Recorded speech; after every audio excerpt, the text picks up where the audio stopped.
why don't we do that? Why don't we get started with a collective read? So we'll start that process.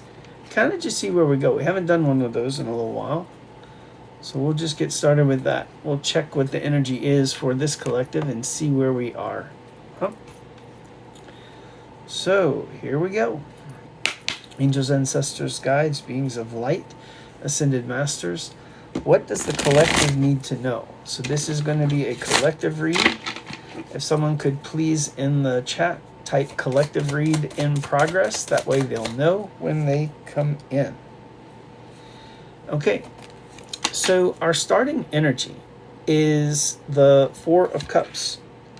So thank you so much, Mac. I appreciate it. So the Four of Cups talks about there's this energy right now of... Hi, Brittany. So stick around. We're doing a collective read, Brittany, and I can catch you. I think you're one of the ones that we weren't able to catch earlier in the week. So the Four of Cups is representative of this energy of there not being, it's kind of lack energy. There's something that is not being felt, not being seen. There's this energy of either like thirst or hunger. Something's missing. That's what that means. So there's something that's missing here. Okay? It can be, too, that you're not satisfied with your options. Or maybe you're not seeing all the options that are available to you, right? So that's what that Four of Cups means.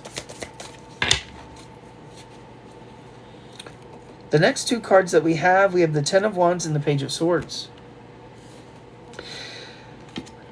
The Page of Swords is talking about lessons, right? Page cards can be... they can be students. They can be about messengers or messages. The suits also give us a hint. The suit here with the sword is about thought or communication. So definitely this can be about a message. Sometimes with the swords, though, it's about standing back. It's about holding off a little bit. This can be a message from a distance, or this could be a message that is a bit delayed or kind of presented with a bit of caution here. So in this particular case, though, I do feel like it is about a lesson. And the lesson that I feel like we're learning is in the next card. The next card that came out is the Ten of Wands. So I feel like what Spirit is telling us is we're not seeing something. So we had this lesson that we had to learn. And the lesson that we had to learn with the Ten of Wands is enough is enough. This is the energy of the straw that broke the camel's back. When are we going to learn to stop overgiving of ourselves? When are we going to learn to cut our losses? And I feel like that's the overall arching theme here. It's a lot of, haven't you had enough yet? You know, and I feel like that's what Spirit is kind of like cocking its head at us and almost in a bit of a surprise but mocking tone. Haven't you had enough yet? You know? Yes, Spirit, we've had enough. Let's go to the next one. Yeah, look. Ten of Cups. In as much as the Ten of Wands is about burden and having enough of something, right? It can also be something that we desire. We want something really, really badly. For some, maybe this message is about learning our limits, right? But for others, maybe this is about something that we weren't satisfied with. And we still have this burning desire for something. And now it's coming out next to the Ten of Cups. The Ten of Cups is our total emotional fulfillment. Maybe something that we thought was our total emotional fulfillment wound up being more of a burden than being really fulfilling, right? So, or being that fulfillment. So now, what's next? What's next? Ooh, yeah, the Devil card. I feel like this is something that was kind of dressed up, perhaps, as our wish fulfillment. It comes in between. That Ten of Cups comes in between the Ten of Wands and the Devil card. So that kind of gives the veneer of something good or something that we really wanted very badly, but it's sandwiched between a hell of a lot of burden, between something that's not so good. So is it that when you bite into the fruit, it's rotten at the core? Or is it that when you bit into the fruit, it wasn't as sweet as what you thought it was going to be? There's this bit of this energy of, I don't know, just something didn't turn out the way that you expected, or didn't turn out the way you seem that it would seem to turn out for you. But Ace of Pentacles, we do have a brand new beginning, right? So whatever this impasse, whatever this blockage, whatever this no was, there's a way around it. There's a new start.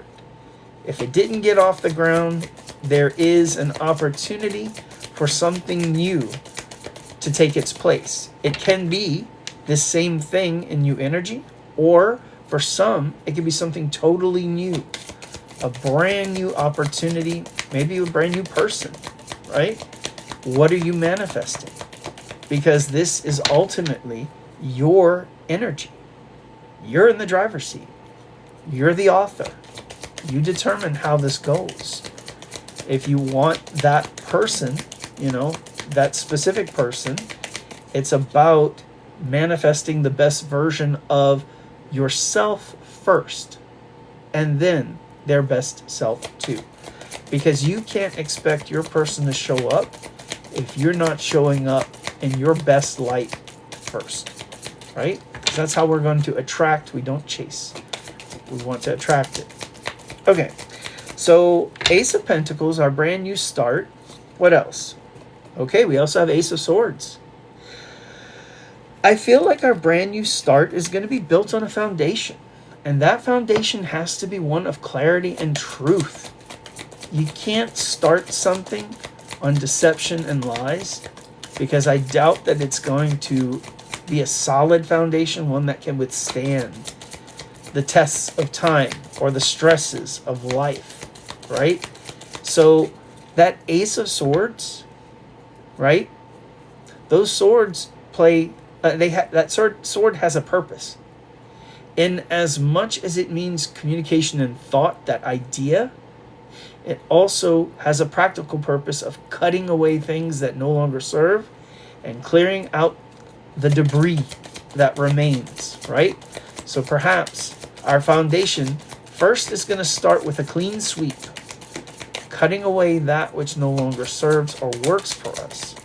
Now that could be relationships, that could be people that we've led in our lives, that could be leaving behind a toxic work environment. Really depends on what's holding you back, right? Whatever this is, it is cause for transformation. This is the Death card. This means that the old, there's a new way of thinking. The old cycle has ended, and this brand new cycle is beginning. We have 3 cards right here in front of us. 2 aces, and we also have the Death card, which is Scorpio energy. All 3 cards are talking about a new beginning. Something old is falling away, and there is definitely a new beginning that's starting. It's almost like Spirit said, I said new beginning. Did you hear that I said new beginning? Maybe I should have told you we have a new beginning. Like, I said what I said. And it's almost like Spirit said it louder for the ones in the back, Definitely this energy of, we have a new beginning. Okay, message loud and clear. What next? 5 of Swords. So this is the energy of, it can be blockages, right? Because the 5 of Swords represents things that are in the way. Competition energy, this energy of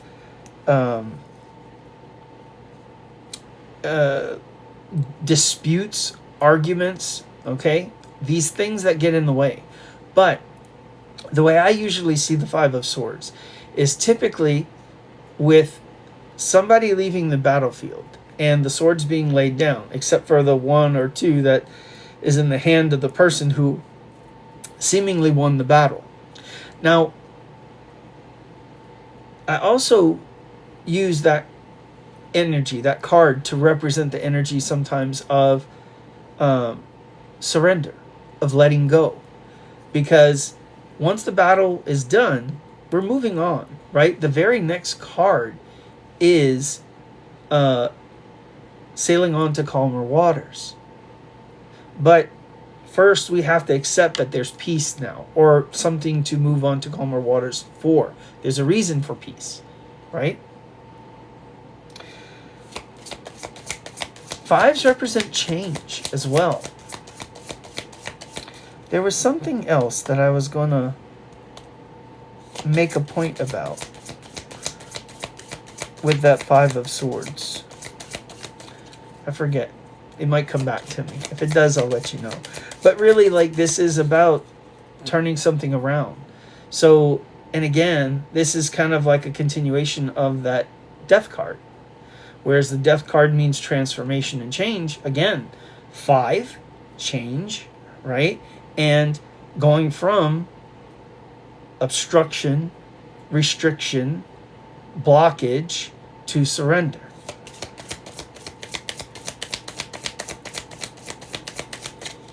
What else?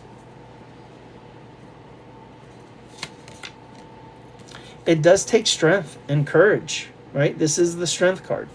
Inner strength and courage in order to move forward. It's not easy. Change is not easy at all. Oftentimes, it's one of the hardest things that we can do. But oftentimes, it's not nearly as bad as we expect if we give it a chance. I think more often than not, it's the resistance that we put up to something, right? So let's see what else we've got. The Hermit. Okay, so number 9 and the Major Arcana also represents Virgo energy. Virgo energy is all about introspection and analysis, right? So I feel like whatever this change is, it's taken us a lot of time to heal, to dig deep, to get in touch with perhaps ourselves on a soul level. What do we want? What do we need? Who are we? What is our purpose? Why are we here? Right? So whatever this experience is that you've been through, hi Jen, how you doing, love? We're doing a collective read. So whatever this experience is that you've been through, I feel like it's given you the opportunity to get to know yourself at a much deeper and more intimate level than you have ever previously known. That's what clearing out all of this. Oh, you're experimenting with your Chat GPT. It's fun, isn't it? So I've been experimenting with that a lot. I know for some people it could be a bit scary, but I've been using it actually to help with becoming a better spiritual guide and coach, and in my own practice, you know. So I'm finding many uses for it. Anyway, the the Hermit card. So these blockages, right? They've caused us to go in and reflect. And I feel like, too, off of this head, you love yourself more? I got you. Yeah, so the 10 of Swords. I feel like we perhaps thought we were at a place of peace. Huh? And then turns out when we've got to a chance to do some introspection there, maybe we found out we had deeper wounds than what we expected. I know that might have been the case for me as well. You know, I've been on this journey, I think, going on, over 3 years now? This will be going on 4 years. 4 years will be like coming back up in February. So a little more than 3 years now. So it said Libra, Pisces, and Virgo. Interesting. You see, mine didn't even give me a zodiac sign when I asked it at first. And then it said something about, I forget what it said. I asked it which one it would identify with, and I think it said like Gemini. It was like an intellectual sign. Very interesting. But I feel like when we think back, when we look back, I feel like the wounds go deeper than what we thought. We thought that we might have been healed, or we might have been able to like do a little bit of healing and be like, okay, I'm done. But I feel like once we kind of re-examined everything, got a closer look, we were like, maybe those wounds run a lot deeper. I feel like it's especially true when we've been retested by Spirit. Because just when you think you've cleared this blockage or cleared this, karmic cycle with a person, you have that person come back into your life and push your buttons again and start the whole process all over again. How many people has that happened to? Has that happened to any of you? I know that's happened to me. Where I thought I was done, I thought was like, I'm not dealing with this crap anymore. This person's not going to do that to me. And all of a sudden turns around and the same thing happens again. I feel like it taught me how to create better boundaries for sure. Yeah.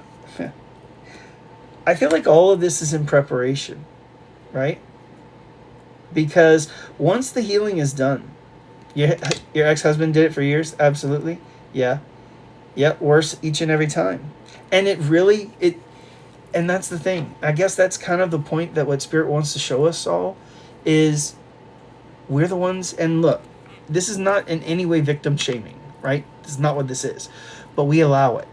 And why do we allow it? It's because we hope for the best, and it's not in a toxic way. We genuinely love these people that we're attracted to, and we want them to change, and we want to have the life that I see with my person, you see with your person. We all see the beautiful potential that these relationships have, and that's not our fault because we were built to love. But there comes a point where we know what's going to happen. Our intuition and the pattern keeps repeating itself. The cycle continues. And so if we don't want that cycle to continue, we have to draw a line in the sand somewhere and say, you know what? This time I'm choosing me.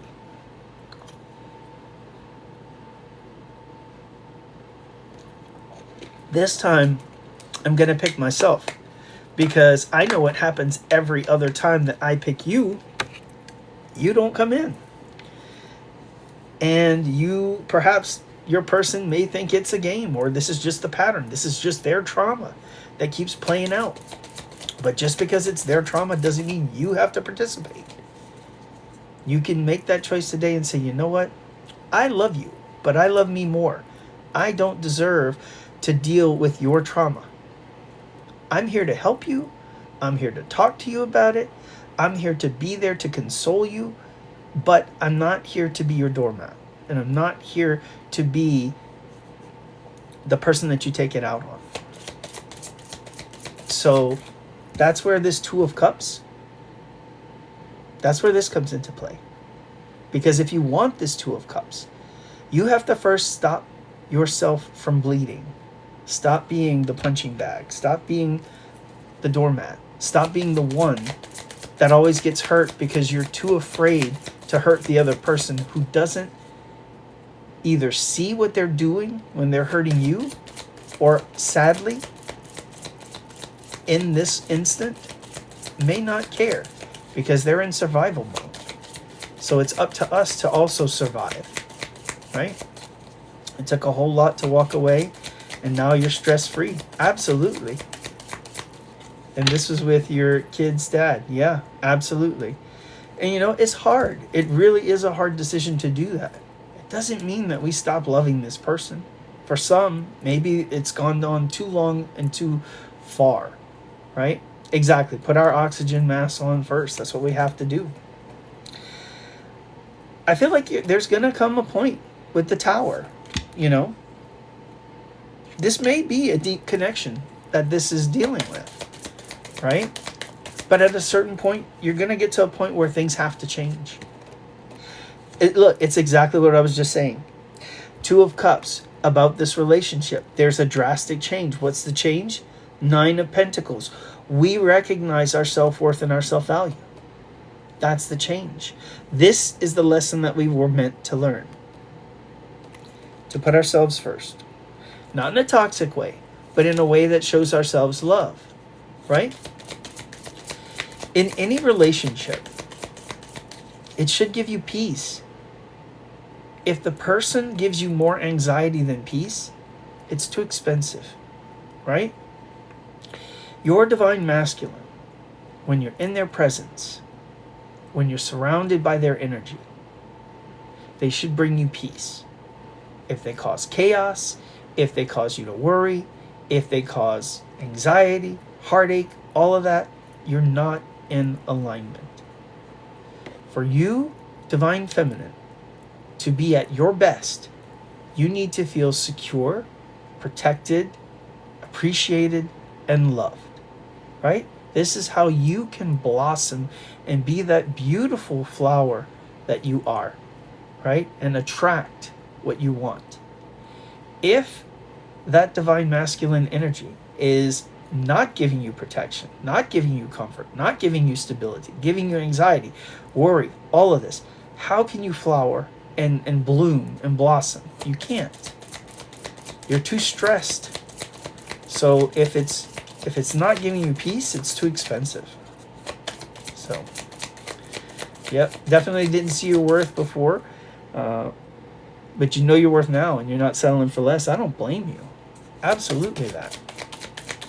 Okay, where's this going with the collective read? So what else we got?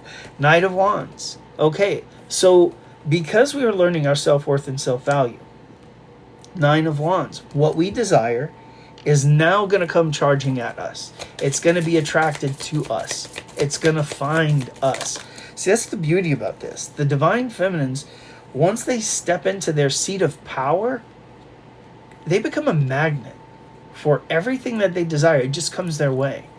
Ace of Wands, new beginnings, passion, love, whatever you're asking for, it's being attracted to you, right? Towards you. Remember who you are. This is your power, right? It's exactly what you're meant to do. Knight of Pentacles. Our secret, I can't even talk. Our secret weapon when it comes to being a divine feminine. Patience and trust. Trust the process. Nobody's favorite saying, nobody's favorite, action. I guess it's that passivity. But in this, just trusting and being patient, not necessarily waiting, but just being patient for what we're asking for, we get everything that we want. But it's true patience. It's truly believing that the universe has not forgotten about us, that they have heard our cry, and that we will receive it. And that's what this is about. When we can step into that energy, that patience, Three of Cups, we'll have time for celebration and happiness and joy.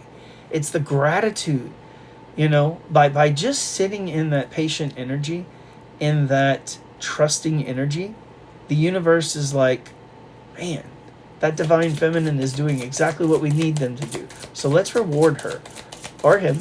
Let's send them what they're asking for.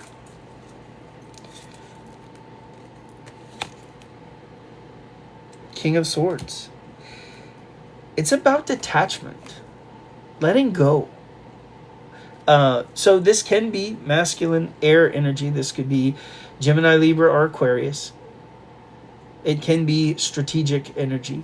But I feel like what's being told, like what's being shown here, right, is that Three of Cups, celebrate your skill, your ability to detach from what you're asking for. It's in that detachment that we find the reward, right? Letting go of the expectations, letting go of the need to control, letting go of the need to have things a certain way or come in at a certain time. We don't control any of this process. Spirit does.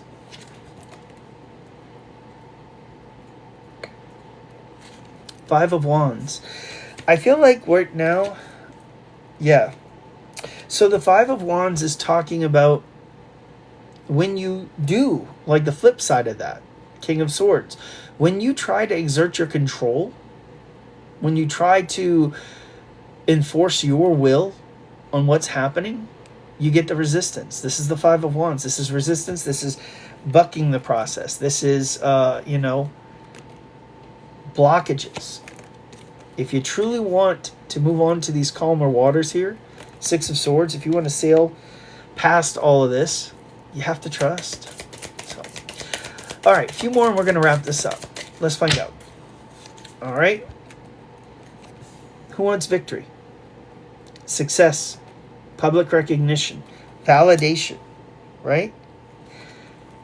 This hasn't been an easy process, so give yourself credit for all that you've learned. Detachment is hard. It's a very hard thing to learn, right? But it is very necessary, because in this detachment, right, in letting go, cutting out the fighting, right, and just trusting and allowing the universe to bring us what we want. King of Cups. This is actionable love. This is someone wanting to come in, scoop us up, and love on us. This is exactly what we want. A masculine energy for some, like masculine energy that has a lot of love for us. And in fact, with the Hierophant, this is also about commitment, going to the next level, trusting in spirit. I almost thought that was the Emperor for a minute, and I kind of feel like he might even still pop up. I feel like what this is showing is before spirit can bring your divine masculine in, they needed to open up their heart. And their divine masculine, your divine masculine's heart, I feel, was blocked or not able to love. And it took a lot of work from the divine in order to crack that puppy open. Seven of Pentacles. We've had to be patient, both with the divine and with spirit, in order for this to happen. But those seeds were planted. And Eight of Pentacles. So just as we have the Seven of Pentacles, the Eight of Pentacles says that yes, the seeds were planted and there still is work to be done. But I do feel like it's coming to an end, right? I do feel like we're getting close to harvesting and getting what we want. Yeah. As soon as a little bit of the work is done, look. Knight of Cups. Not gonna lie, there is this energy of Nine of Wands here as well. Nine of Wands is a lot of desire, but kind of like a fear of still being vulnerable. But I do feel like Page of Cups, I do feel like there is going to be an offer of love regardless. And then for some, this will be the end. I do feel like there's going to be a decision. With the Two of Swords, this means that after you've been through all of this, after you've leveled up, after you've mastered, heartache and pain, I feel like you'll be given a choice. It'll be your time to decide. Are you able to love this person if they come in correctly? Or is this too much, and do you want a new beginning all the way around? Ultimately, remember, you are crafting your own destiny. You are the manifestors of your own destiny. So what do you want? What do you truly desire at this point? And let me say this, you don't have to make the decision right now, right? I feel like what Spirit is asking each and every one of us is to be, thank you, my love. Yeah, is to be open. Let Spirit present it to you first before you make a decision, right? Because you might just discover you don't have all the facts and maybe never did. And maybe some of those missing facts or missing puzzle pieces may change your mind. I'm not saying that it will, but what have you got to lose by just hearing it out, just entertaining the thought? So long as you can say that you've heard it, still doesn't change your mind, you can reject it. It's up to you, right? Ultimately, this is your life, your experience.